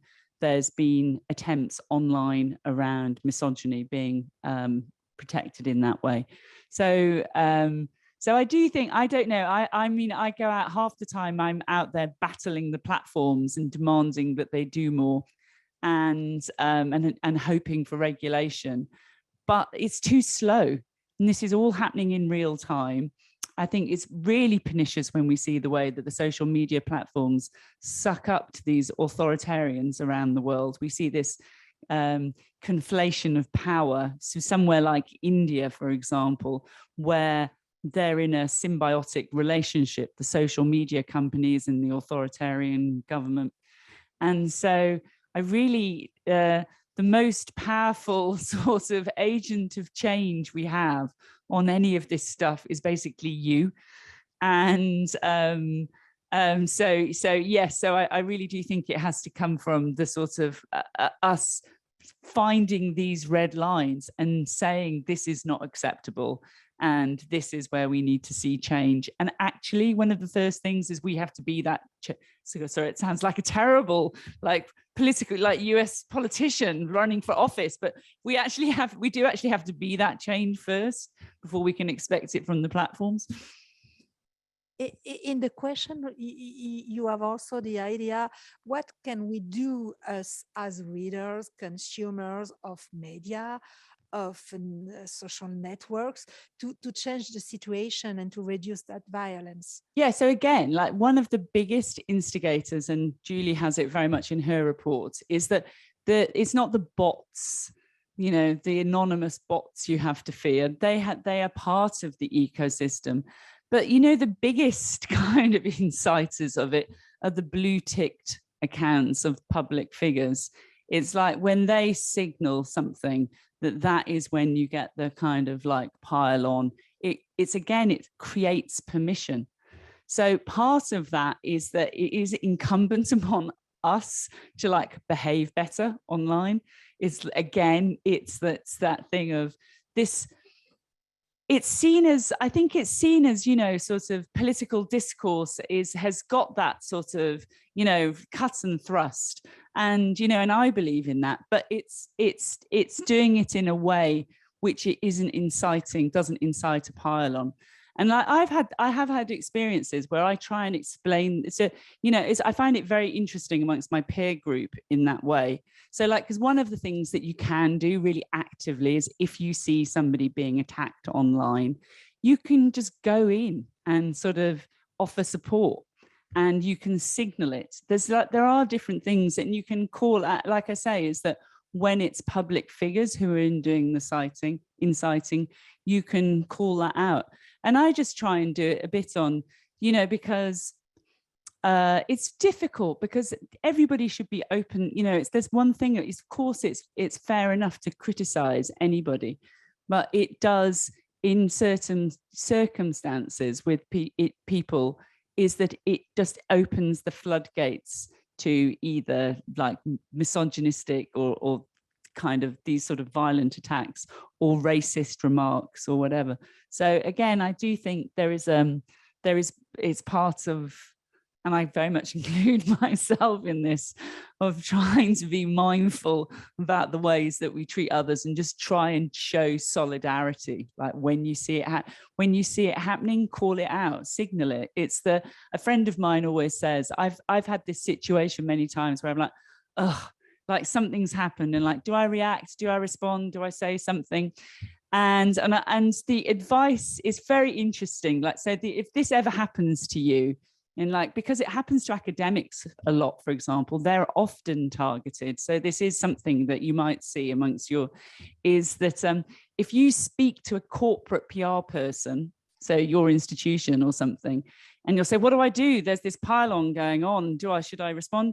And your corporate PR person will say, oh, it's just some noise on the internet. Ignore it. It'll go away. And they will say, you know, don't draw attention to it and whatever. And it's because it's always, when it happens, it's really hard. So you do try and take advice. And I've got a friend of mine, he always says a lighted street is a safe street. And by which he means actually, if you draw attention to it, if you point it out in public, then you sort of neutralize it in a certain way. And it is hard because it can sort of, you know, trigger things on more. But I guess, so don't listen to corporate PR people. That's all I'd say. And stick up for your fellow students and colleagues when you see it happening. Yes, I think signaling and telling the social networks about hateful content is important. There is something we did not speak about, but it is maybe something that we should also mention. I think in the field, journalists are more and more attacked everywhere, in demonstrations, in those who protest, not only our yellow jacket that we had in France, but everywhere. And in the field, in demonstration, covering rallies, etc., journalists are more and more attacked. It's a phenomenon that is growing. But there is also an online part of these attacks. More and more journalists are filmed by these attackers who post these videos to discredit the journalist. And this is also extremely aggressive and disturbing. It's a new phenomenon. And so again, we can see it more and more. I think it is very important that journalists can address this aggression, like being filmed without knowing. I mean, the journalist normally films or investigates, is not filmed or while being attacked. So I think it's important that female journalists, but not only female, are trained on the response. And once it is posted online, they have tools to respond. It's a new phenomenon, and I'm sure that more and more we will talk about and it's that. interesting, Pauline, isn't it? Because I think that's a real example where you can see how this is a circular phenomenon. It's because journalists are so attacked online with such impunity that then when you see a well-known journalist in the street, as we've seen, you know, there was a terrible incident with a BBC journalist in London, to then attack physically and in person, it's the same thing. It's like, you scum, you know, that's what's being happening online. That then like literally becomes part of the protest. And then you say it's filmed, and then that's put online, and that precipitates more abuse. So it's this like, this is, you know, and we are, you know, that's one incident, but we're in a cultural moment where that is escalating and escalating in that way. And I did find, I have to say, just going back to this, I did find this sort of, this thing about how actually the social media companies can see that happening is a really interesting point, is that data is on there. And I don't know, sort of, it's just made me think actually about that there's potentially, is there an interesting legal case there? I'm just wondering about it. Thank you. Is there any question from the room? Yes, we have one.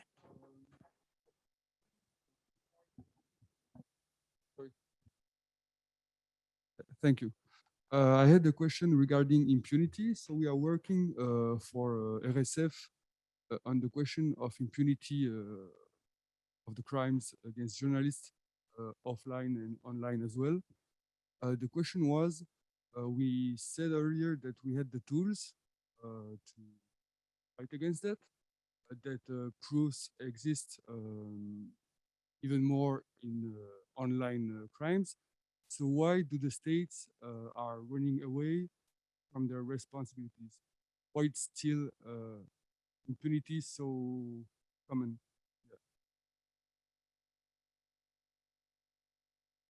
Well, I mean, I can give one response. I think impunity is the main topic that organizations like RSF, but all others should fight, just because otherwise, if a crime remains unpunished or an attack remains unpunished, it will reinforce the feeling that it is not forbidden and even authorized. We see when political leaders, for example, have a really anti-media rhetoric, violent anti-media rhetoric. It helps on the field others. It contributes to galvanize the crowds and others.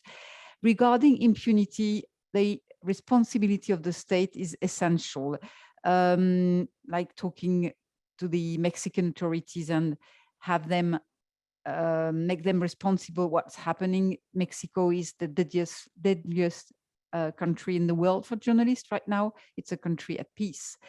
And there has been a very interesting project that has been launched on the 2nd of November, which is the day to fight impunity for crimes against journalists, launched by Free Press Unlimited, the CPG and RSF, which is a virtual tribunal called the Tribunal of People, with journalists witnessing their case and states being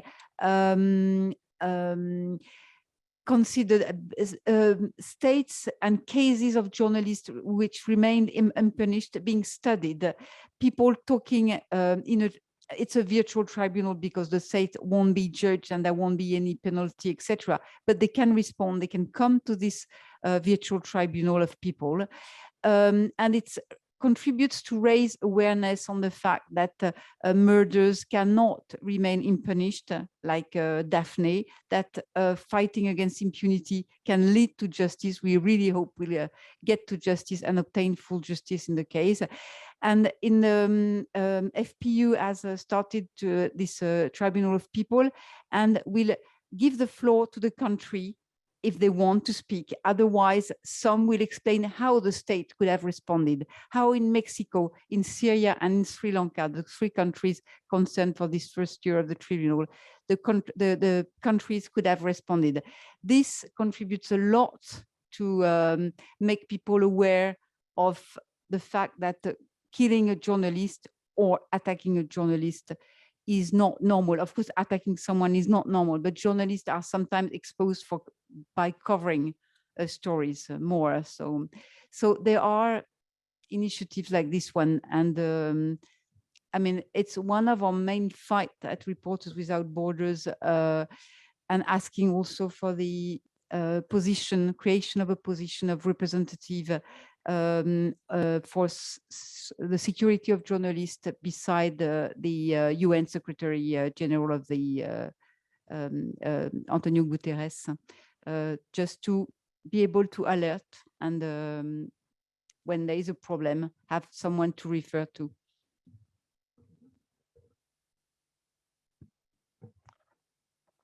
Yeah, thank you. This publication that I mentioned, the threats that silence, it's got interesting research which shows, first of all, that the level of killings and the level of impunity go together. The higher the killings, the higher the impunity. It's very interesting. In other words, you know, the one is reinforcing the other, that it becomes a spiral like that because there's no deterrent for those who kill journalists. You know, in many countries, if you kill a policeman, you know you're going to get into trouble. You will get even a higher sentence.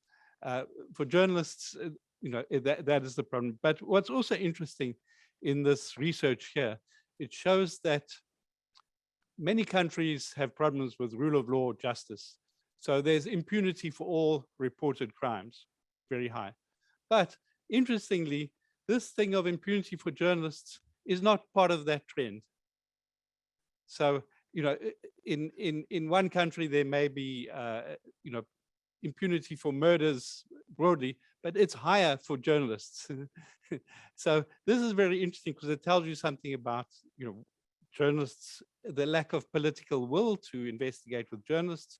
Also that there are issues, many states, they don't have a special investigation team to protect journalists, to investigate it. That's why UNESCO and others are calling for states should have a special mechanism. When you come to the online one, as the research also shows, but we know the police, they do not take seriously complaints by journalists and women journalists. They don't understand the social media. They don't know how to do it. This legal system also to get data from the companies is very backward, particularly international. It is still working with paper. You call the mutual legal assistance treaty. You must send a paper request from one state to another state to ask for online data for, you know, where the internet company. It's a really backward system.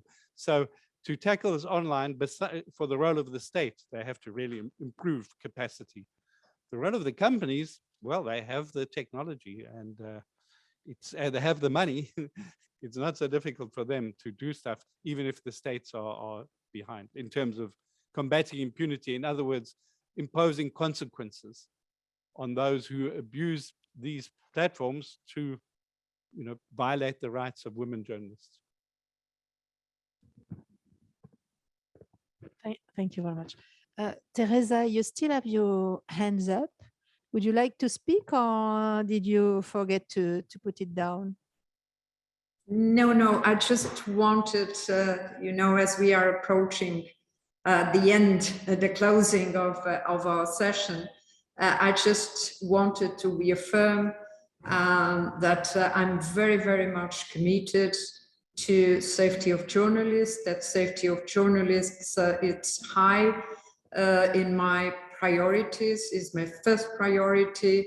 We'll continue to work on it as a project next year, and of course with a special focus too on women, and I think this is important. We have developed a research for quite a long time.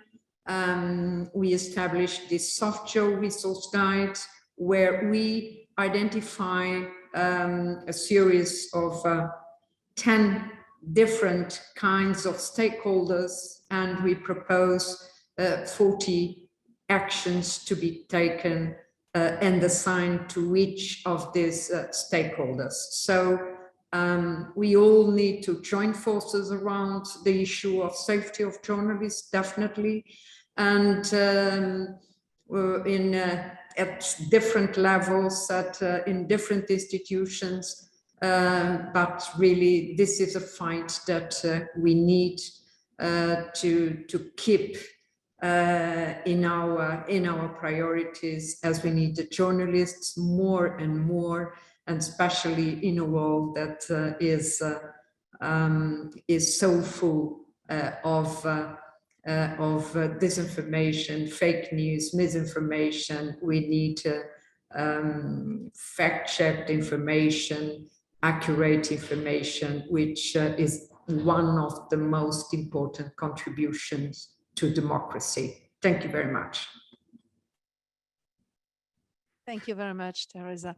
As we are arriving to the end of our panel, we just have the time for one question. Do we have any more questions for the room?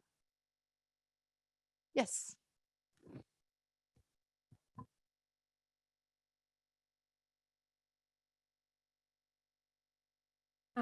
Sir, thank you for being here, and thank you for everything you've said so far.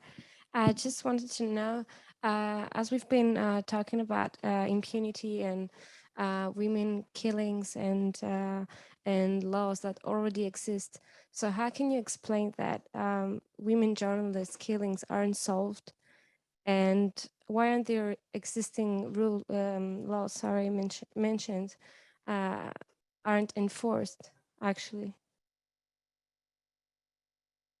I'm asking to everybody. Thank you. You were asking whether murders of female journalists remain unsolved. Is that correct? What I think it's not only murders of female journalists who remain unsolved. Unfortunately, we have to deplore the fact that some murders of journalists remain unsolved. I think male or female, it's sort of the same. There are less, according to our figures, less, of course, female journalists killed throughout the world each year, roughly 50 journalists killed per year. Less than a few years ago, but still 50, and a third of women per year. They are not unsolved. We spend our energy on trying to get the truth in recent years. For example, in the case of Jan Kuciak, a Slovakian journalist who was killed with his fiancée and was a data journalist, very young data journalist.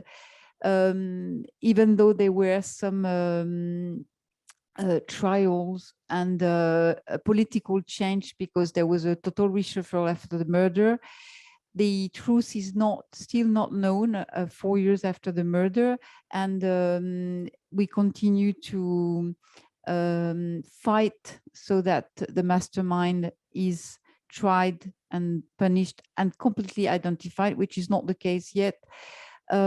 We do the same everywhere through the world. The case of Anna Politkovskaya in Russia, who was killed 15 years ago, is an eminent case, and unfortunately, the justice does not allow to continue the judicial investigation 15 years after the murder. Now there is a prescription, and it's not possible to continue, but count on us, the organization and the other institution, to continue to dig into this, male or female. It's our role, because fighting against that will contribute to have journalists feel more secure. It's very, very important.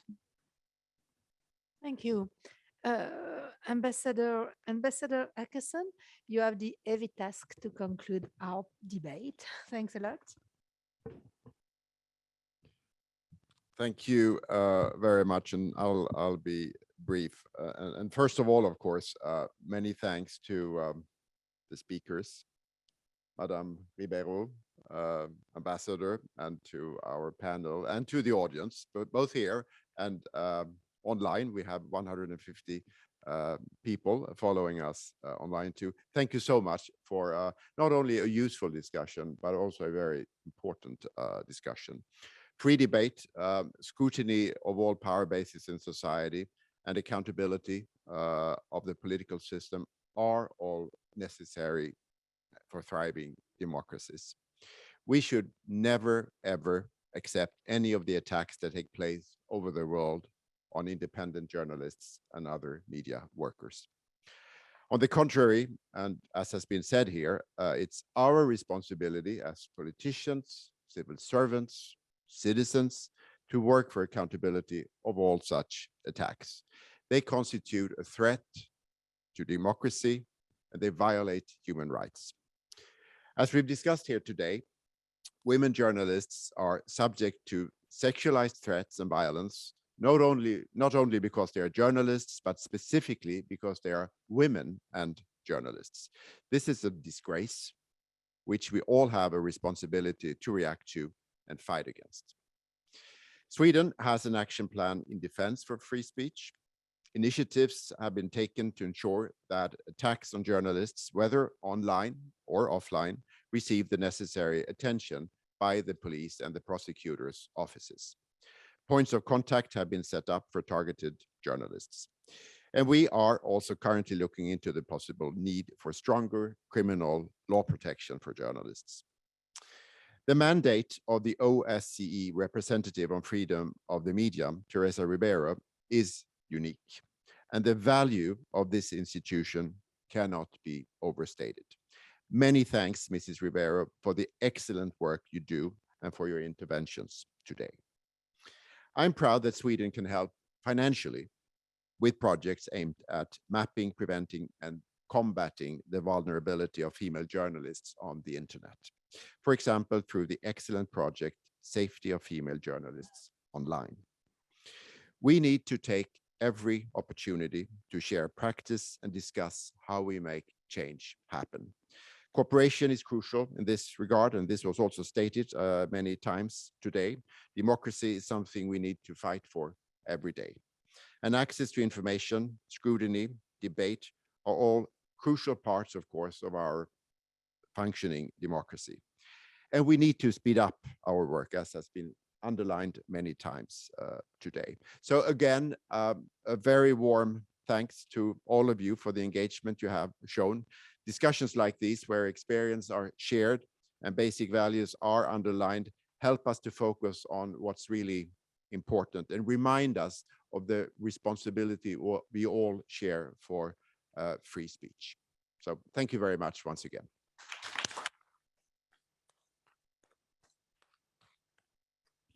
Thank you very much to everyone, to Pauline, Guy, Carole, Mrs. Ribeiro, ambassadors, for accepting to participate and to speak today. You will find the conference online on the IRIS website in a few days, and don't hesitate to connect and to watch all the conference. Thanks a lot. Have a nice weekend. Goodbye.